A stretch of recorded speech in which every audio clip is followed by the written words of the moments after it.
Assalamualaikum warahmatullahi wabarakatuh. Salam sejahtera sekali lagi kepada anda semua. Sekarang kita berada di bahagian kedua bagi kursus ini dan kita akan berbincang tentang peranan team-based learning dalam merangsang pembelajaran secara aktif dan menyeronokkan. Jadi kalau kita lihat sebelum ini kita telah mempelajari 4 prinsip asas yang berkaitan dengan team-based learning dan saya harapkan anda semua masih ingat lagi kepada 4 prinsip asas, iaitu kalau kita ulang balik, ia berkaitan dengan pembentukan kumpulan. Yang kedua adalah memberi pelajar tanggungjawab untuk mereka belajar. Yang ketiga adalah tugasan yang diberikan kepada mereka adalah untuk menggalakkan pembelajaran mereka secara aktif.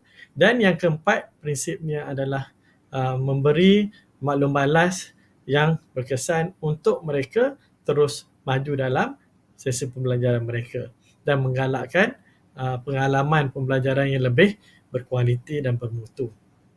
Itu secara imbasan yang telah kita bincangkan pada bahagian pertama. Jadi pada bahagian yang kedua ini kita akan membincangkan secara lebih terperinci tentang peranan team-based learning dalam pembelajaran aktif. Okey, secara keseluruhannya boleh kita simpulkan kepada 6 perkara. Peranan team-based learning untuk merangsang pembelajaran secara aktif dan juga menyeronokkan kita boleh bagi kepada 6 perkara. Ini berdasarkan laporan penyelidikan oleh Michelson dan Sweet pada tahun 2008. Yang pertamanya adalah untuk membenarkan, memberi ruang kepada pelajar-pelajar kita untuk mengaplikasi, menggunakan pengetahuan mereka ada dalam konteks yang sesuai dan yang lebih, orang kata lebih real.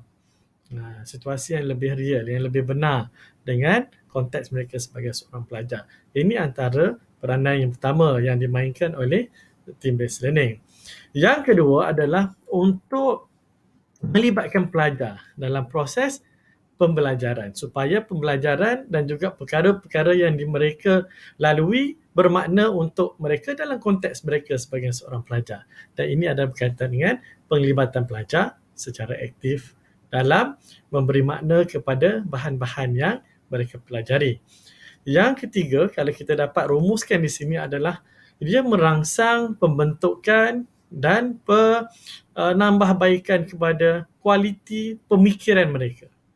Ini membenarkan pelajar membina kefahaman mereka sendiri berasaskan kefahaman yang mereka perolehi daripada proses team-based learning dan mereka cuba menyelesaikan masalah yang diberikan atau tugas yang diberikan dan menggalakkan mereka untuk berfikir secara kritikal dengan keputusan-keputusan yang mereka ambil secara individu, secara kumpulan dan juga secara bersama di antara kumpulan-kumpulan dan menggunakan proses pemikiran kritis tersebut memberi pendapat-pendapat yang bernas untuk merungkai kekeliruan dan juga kesalahfahaman di kalangan mereka. So ini antara perkara yang sangat penting, iaitu mempertajamkan kemahiran mereka berfikir.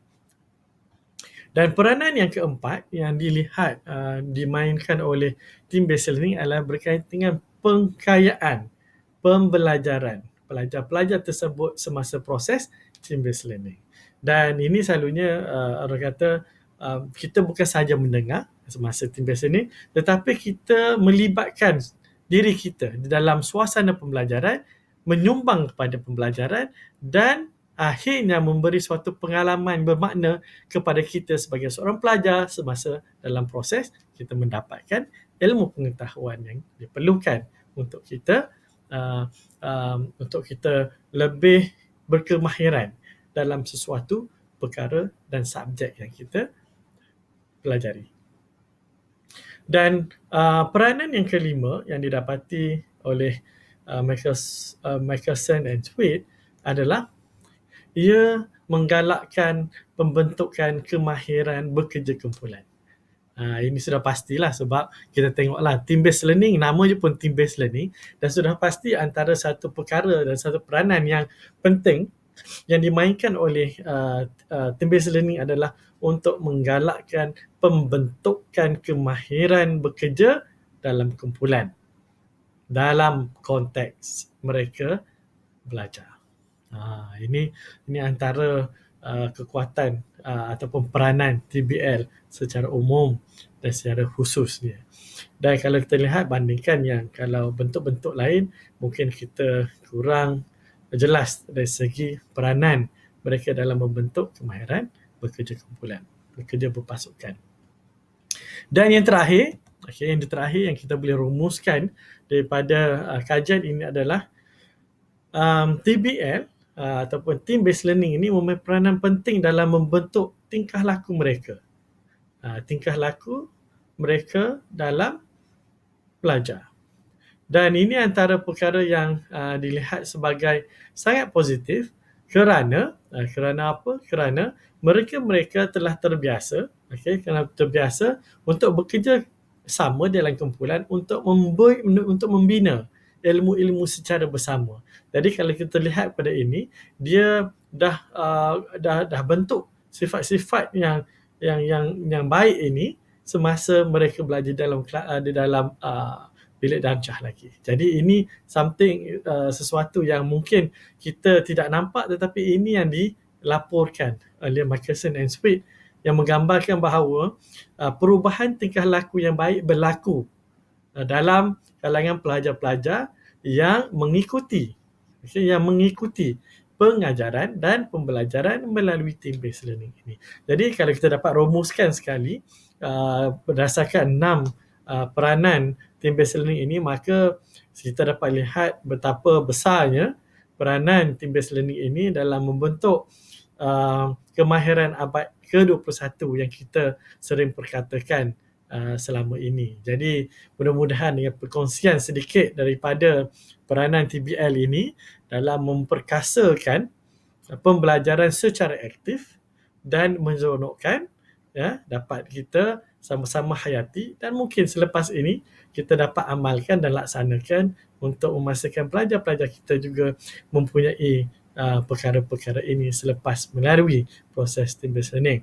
Jadi sekian itu dahulu secara ringkas penerangan daripada saya tentang peranan team based learning pada slot kedua, dan slot akan datang iaitu slot ketiga, slot yang ditunggu-tunggu.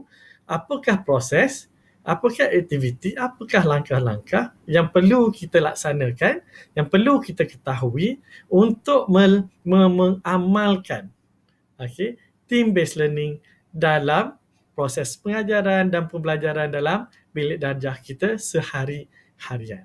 Jadi kita jumpa lagi pada bahagian ketiga yang akan membincangkan secara terperinci tentang proses team based learning yang kita akan sama-sama cuba laksanakan suatu hari nanti, insya-Allah. Jadi itu dahulu. Sekian, terima kasih, dan sebarang komen dan sebarang persoalan seperti biasa boleh tulis di dalam ruang kotak yang diberikan di bawah pada video ini, dan segala komen, maklum balas amat saya hargai untuk penambahbaikan pada masa akan datang. Sekian, Assalamualaikum. Berjumpa lagi di bahagian ketiga.